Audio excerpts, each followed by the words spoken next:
Muito bem, estamos de volta aqui no canal e hoje para falar de um assunto muito interessante, que é a nutrição animal de bovinos em ciclo completo. Eu tenho um baita de um entrevistado aqui hoje que entende muito do assunto.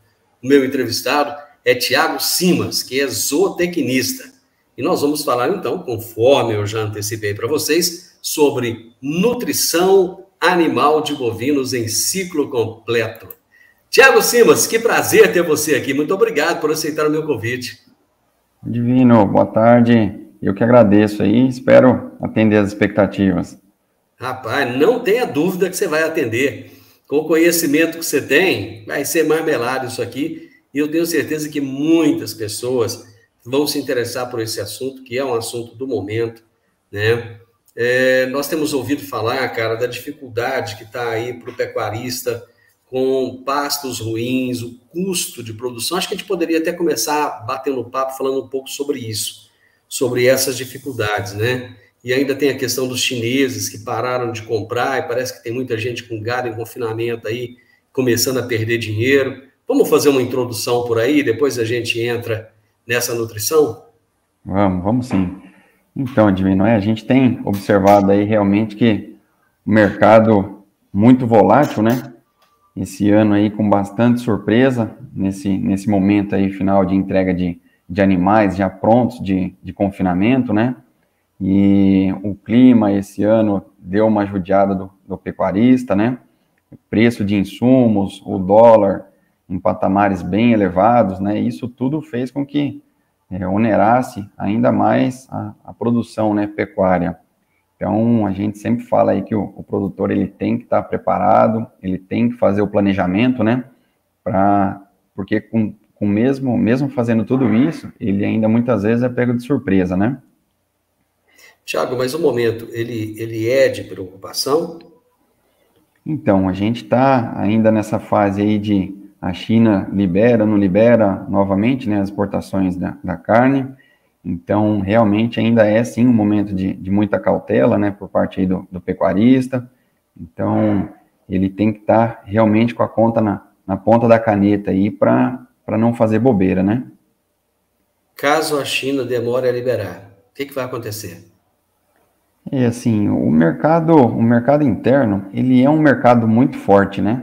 Apesar da gente ver algumas notícias aí de que o mercado interno não suporta, né? Mas assim, o mercado interno, ele é muito forte. Então, é ele que vem sustentando e assim, os números mostram também que as exportações, elas estão crescentes. Mesmo com esse entrave aí das exportações, né? Com essa paralisação, a gente já tinha muita carne comercializada junto à China, né, antes da data do dia 5, e que foi quando surgiram, né, os casos atípicos, aí, ainda assim, esse material, esse produto foi exportado, né, fazendo com que a balança, né, mantivesse em alta e as exportações crescentes.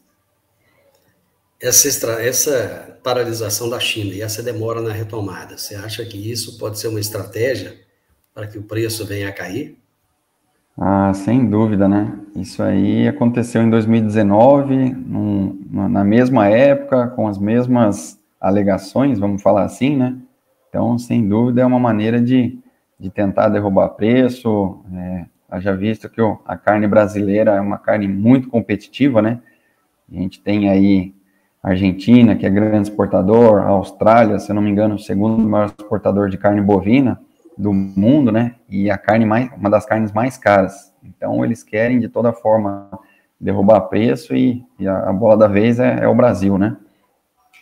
Mas o consumidor brasileiro também está com o dedinho cruzado esperando o preço da carne cair, né? Realmente a gente tem acompanhado aí o churrasco do final de semana aí tá cada vez mais caro, né? Cada vez mais enxuto. Não tá fácil para ninguém não, né? E esse momento, hein, com os pastos tão ruins, apesar de nós já estarmos aí no início das chuvas, né? Nós passamos um momento terrível, sem pastagem, muita gente não se preparou, né? Acabou não preparando a silagem. Como é que está esse atual momento? Então, Divino, a gente sempre tem falado para o produtor, né, que ele tem que se antever, né? Então, ele tem que fazer o planejamento, como eu disse, porque mesmo ele fazendo o planejamento, a gente não manda no clima, né? E acaba fugindo do controle. Esse ano mesmo ficou bem evidente aí com essas faltas de chuva, em algumas regiões a geada interferiu na safrinha, interferiu em várias áreas de pastagem, então realmente o produtor teve que rebolar aí, né, como a gente costuma falar.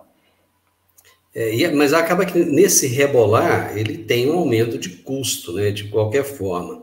Quais são as possíveis estratégias nutricionais na fase de cria? A gente vai falar de cria, recria e engorda, né, para falar do ciclo completo. Quais são as possíveis estratégias nutricionais na fase de cria? Então, Divino, via de regra, a gente pensa numa suplementação proteica, né?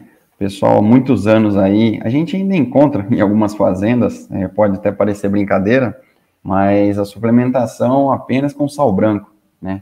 Então, assim, o sal branco não vai oferecer nada para o animal, né? Apenas o sódio ali que ele tem a exigência e mais nada. E aí o pessoal veio caminhando para o suplemento mineral e hoje a gente já consegue trabalhar com muita eficiência em várias propriedades com uma suplementação proteica, né? De baixo consumo, aquele proteinado que a gente fornece aí em torno de 1 grama por quilo de peso vivo animal. E aí, com isso, a gente consegue otimizar o desempenho consideravelmente desses animais na fase de cria, né? Para a gente preparar uma novilha, para a gente preparar uma vaca aí para a estação de monta, melhorando a condição corporal desses animais e, consequentemente, refletindo aí em melhor desempenho reprodutivo, né? Mas em termos de custo, o que isso representa para o produtor? Então, aquele produtor que tem realmente a sua estratégia definida há 1 ano atrás, que faz o seu planejamento, ele, de certa forma, sofreu menos, né? A gente tem visto aí o crescimento da atividade, né, do sistema de integração lavoura-pecuária, onde nesse sistema a gente consegue ter uma pastagem verde de excelente qualidade, minimizando, então, os efeitos aí do período seco, né? E em algumas propriedades onde não se trabalha com essa estratégia, com esse sistema, nós tivemos, inclusive, que buscar o feno, aquele feno de sementeira, não sei se você conhece, trabalhamos em algumas propriedades esse ano, com um resultado bem interessante, mas é aquilo que você falou, onera, né? Mas a gente não pode deixar de produzir, então por isso a gente busca a melhor estratégia, né?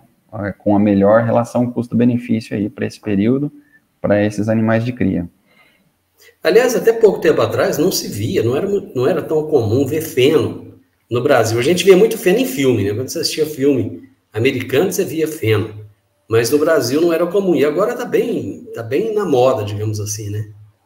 Isso, no sul do Brasil, Santa Catarina, Rio Grande do Sul, Paraná também, até São Paulo ali a gente vê bastante, né? É uma matéria-prima bem comum aí na dieta dos animais, e aqui para nós acabou sendo uma oportunidade para o pessoal que produz semente, né? Com esse ano atípico aí, todo mundo foi pego de surpresa, faltou volumoso para muita gente, então o pessoal da sementeira enfenou esse material e não está vencendo a atender. A gente já está tendo dificuldade de encontrar esse material e num custo bem considerável para a qualidade do produto, né?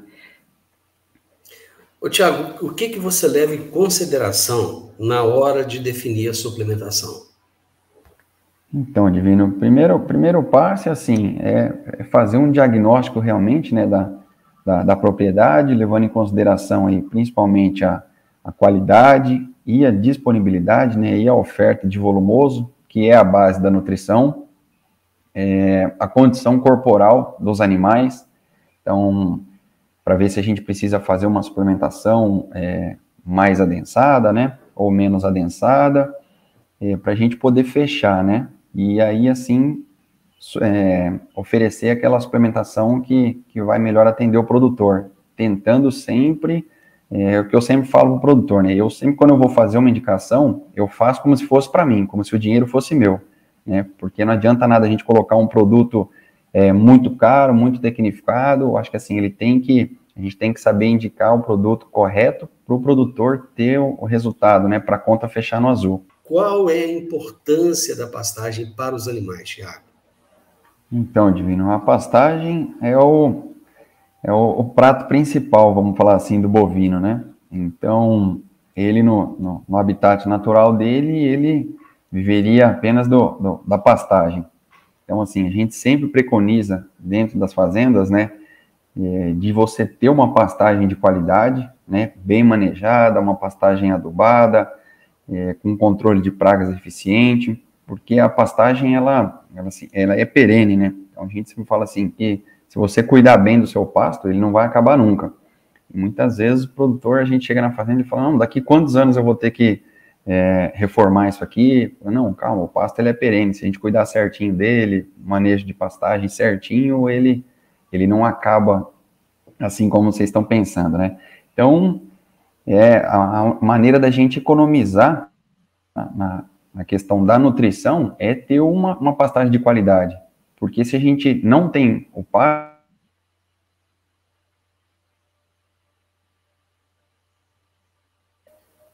Tá me ouvindo bem, Divino? Agora voltou. Pode. Se a gente não tem, continua daí. Se a que gente eu não tem uma pastagem, né, de qualidade para ser ofertada, para ser trabalhada como volumoso, nós temos que buscar um concentrado, né, ou um volumoso fora, que acaba onerando, aumentando a mão de obra, enfim. Então, quanto melhor for a qualidade e a disponibilidade do pasto, menor, teoricamente, vai ser a suplementação que eu tenho que ofertar no coxo. E com isso a gente consegue reduzir custo e manter desempenhos elevados. Tiago, o que falta para o pessoal ter uma consciência em relação à pastagem? Por exemplo, é muito comum, eu costumo brincar, às vezes eu estou viajando com a minha esposa pelo campo, né, e eu vejo aquele monte de cupim, eu falo assim, ó, aqui tá uma lavoura muito bonita de cupinzeiro, né? Parece que o pessoal cria cupim. Por que isso, cara? De onde vem essa cultura? Eu estive recentemente no sul do país e eu passando por São Paulo, olhando terras caríssimas ali em locais em que o agronegócio está muito presente, e eu vendo fazenda de cupinzeiro. Eu não entendia a razão disso. Então, o produtor ainda tem aquele conceito, né, aquele mito de que investir em pasto é caro, né? E aí a gente vem observando aí a agricultura, né, cada vez mais tomando espaço de pastagem pelo fato dessas áreas serem ineficientes, né? Então a gente tem que aumentar a produtividade, tem que encurtar o ciclo, e para isso a gente tem que melhorar a boia desses animais, né? E o que é a boia desses animais? É o volumoso e a suplementação, né? Então a gente tem que investir em volumoso, no caso o pasto, melhorando essas áreas, né?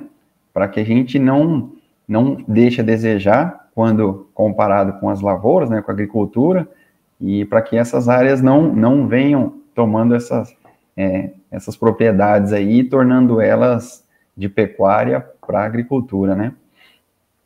Outra coisa, por que a nossa taxa de lotação é tão baixa, hein? Então, justamente porque a gente não investe em pasto, né? Muitas vezes o produtor quer aumentar a taxa de lotação e aí ele não tem pasto e ele fala, não, aumenta a ração, aumenta o proteinado que eu preciso aumentar a lotação. E aí é onde eu falo que a gente tem que fazer conta, porque senão daqui a pouco a gente começa a suplementar, e aí isso vai onerando. A gente aumenta a lotação, aumenta, mas tem que ter o ponto ótimo, né, o ponto de equilíbrio.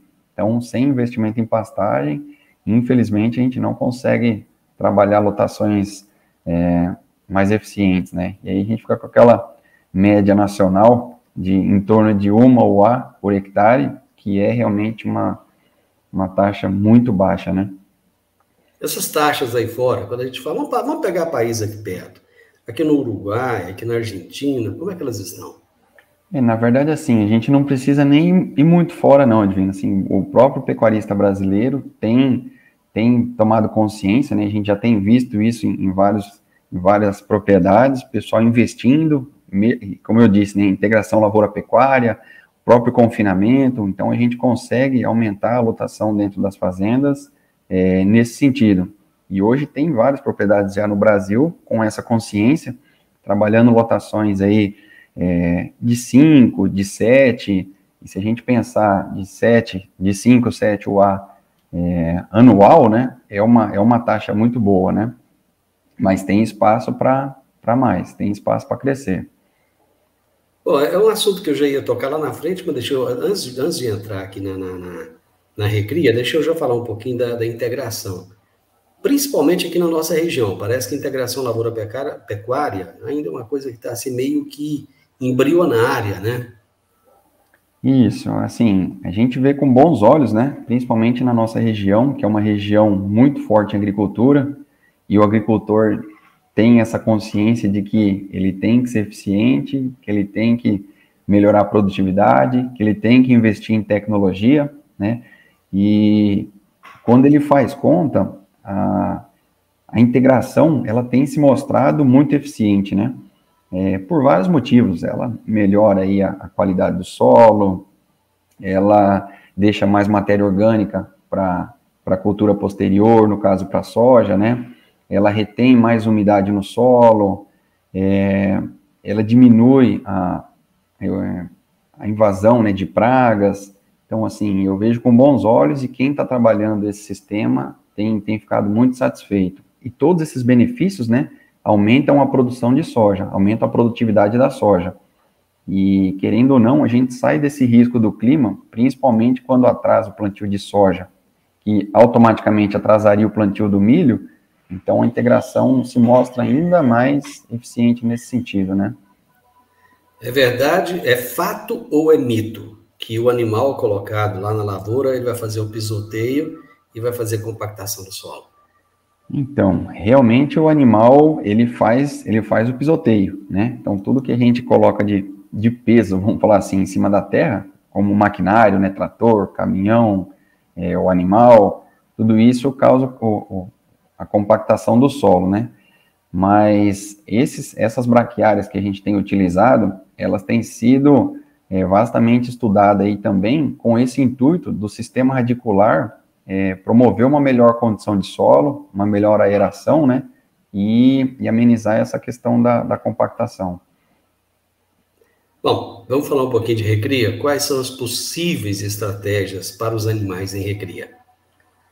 Então, Divino, ainda o que predomina é recria a pasto, né, mas a gente já vem ganhando muitas áreas da integração com muito sucesso. A gente está bem otimista aí com esse sistema, né? E a questão do confinamento, né? A gente utilizar a estrutura de confinamento de engorda dos animais para fechar esses bezerros, para fechar esses garrotes, né? A fase de recria. Aí, no caso, a gente chama de sequestro, né?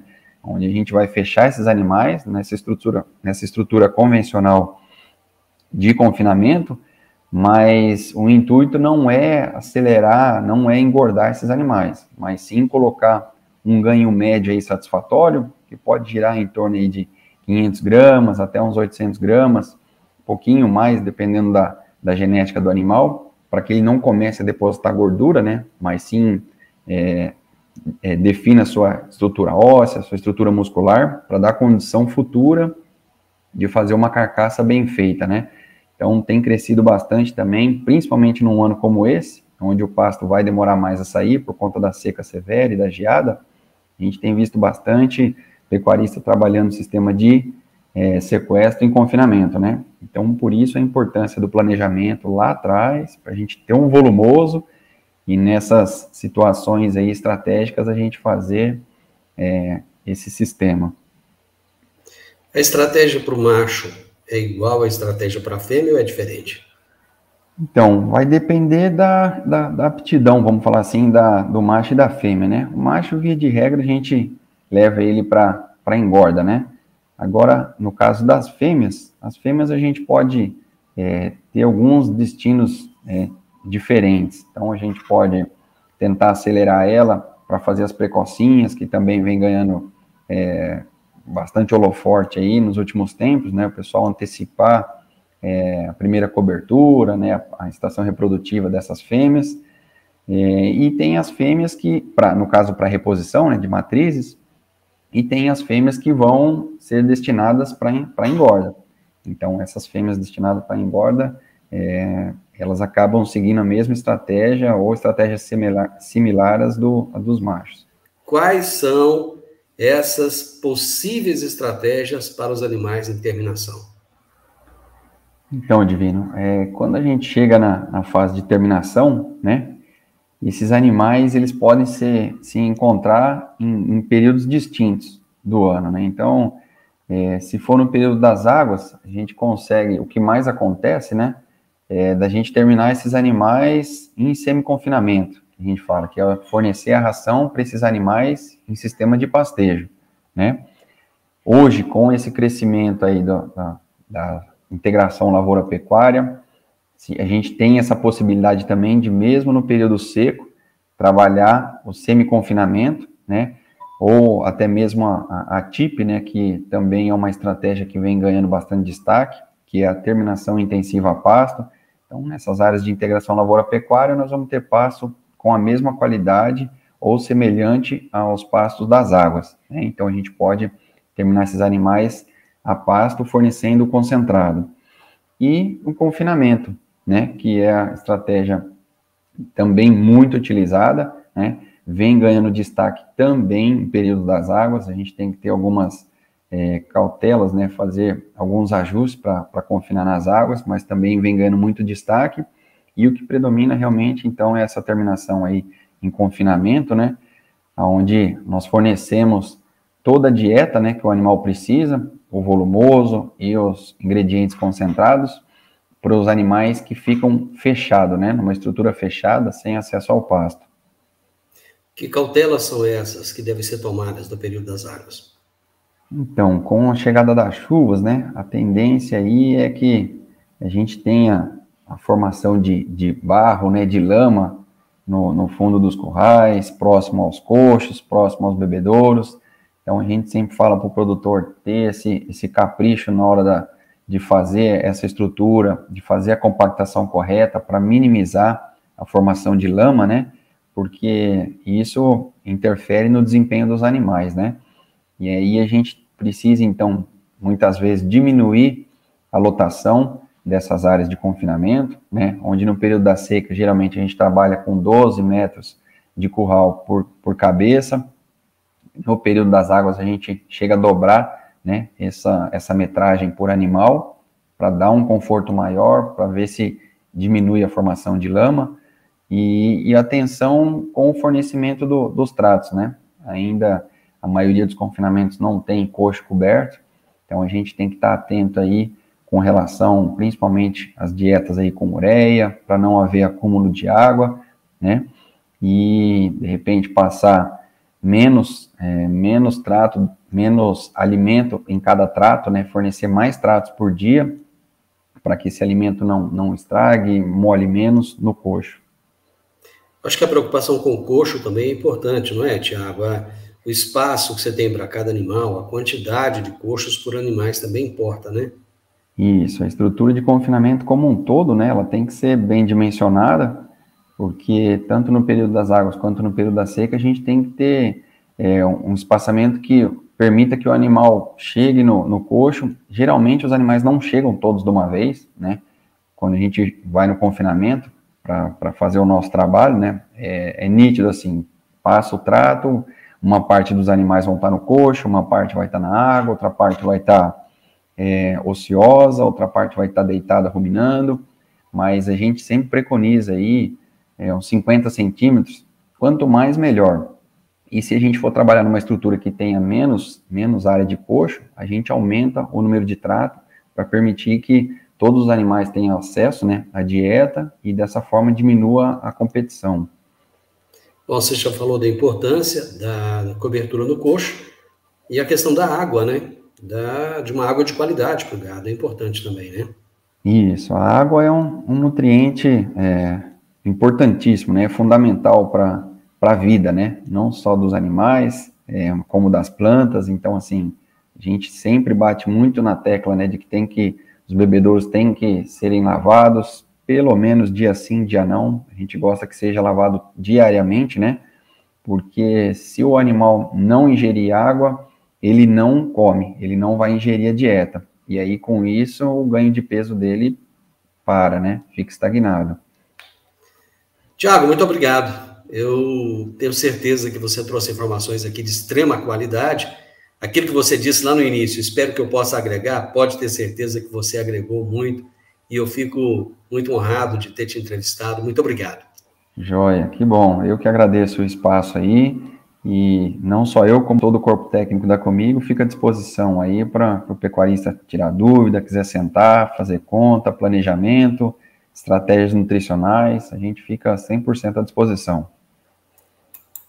Muito bem, hoje eu conversei com o Thiago Simas, que é zootecnista, e nós falamos sobre nutrição animal de bovinos em ciclo completo. Se você chegou até aqui nesse vídeo, é porque provavelmente o assunto te interessou e você gostou. Deixa um like, é muito importante, não custa nada. Deixa um like. Se você não gostou, veio até aqui, mas não gostou, deixa um dislike, então. Se inscreva nesse canal, é muito importante que você se inscreva. E deixe um comentário, qualquer comentário. Isso para nós é muito importante, o YouTube vê uma relevância nisso. Então deixe o seu comentário nesse vídeo e eu te vejo em um próximo vídeo. Até lá.